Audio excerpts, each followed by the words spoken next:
So ఎలా check చేసుకోవాలి మనకు ప్రాబ్లం వచ్చినప్పుడు అని అంటే ముందుగా ఈ ట్రాక్స్ అన్ని బాగున్నాయా లేదా చెక్ చేయాలి లైన్స్ అనేవి. ఓకే, దీంట్లో ఈఎల్విడికి జిఆర్ వాల్యూ వస్తుంది, ఈఎల్ బేసిస్ కి జిఆర్ వాల్యూ వస్తుందా అంటే జిఆర్ వాల్యూ రాదు. బికాస్ ఈ లైన్ ఏ లైన్ ఇది minus voltage line. So GR value అనేది చూపించాలి. ఒకవేళ మనం జిఆర్ వాల్యూ వస్తుందా లేదా చెక్ చేయాలి అంటే ప్రోబ్స్ ఏం చేయాలి, రివర్స్ లో పట్టుకొని చెక్ చేయాలి. రివర్స్ లో చెక్ చేస్తే అప్పుడు జిఆర్ వాల్యూ చూపిస్తుంది. నార్మల్ గా చెక్ చేస్తే ఏం చూపిస్తుంది, ఓఎల్ అని వస్తుంది.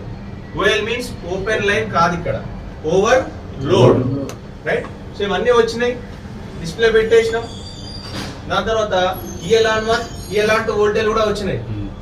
అయినా ఐసీ నుంచి వోల్టేజ్ బయటికి రావట్లేదు అంటే అప్పుడు కంప్లైంట్ ఎవరు, ఐసీ. వీటితో పాటు ఈ రెండిట్లలో ఏ వోల్టేజ్ మిస్ అయినా కూడా మనకు లైట్స్ అనేది వెలగదు.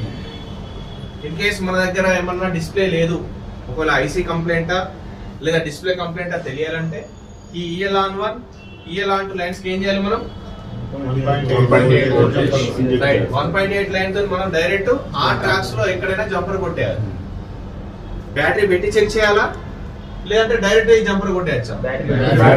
ఎందుకు, దీనికి పని చేయాలంటే VPH కావాలి కదా. సో ఈ VPH వచ్చిన తర్వాత మనం ఈ లైన్ లో డైరెక్ట్ 1.8 వోల్టేజ్ ఇంజెక్ట్ చేస్తే అప్పుడు ఈ వోల్టేజ్ రిలీజ్ అయినాయి అనుకోండి, ఐసీ బాగున్నాడు. వోల్టేజ్ రిలీజ్ అవ్వట్లేదు అంటే ఐసీ బాగానంటే కదా. అప్పుడు ఐసీని ఒకసారి రీబాల్ చేయడం, లేదా అయినా కూడా వర్క్ అవ్వకపోతే ఐసీని రీప్లేస్ కానీ చేయాలి.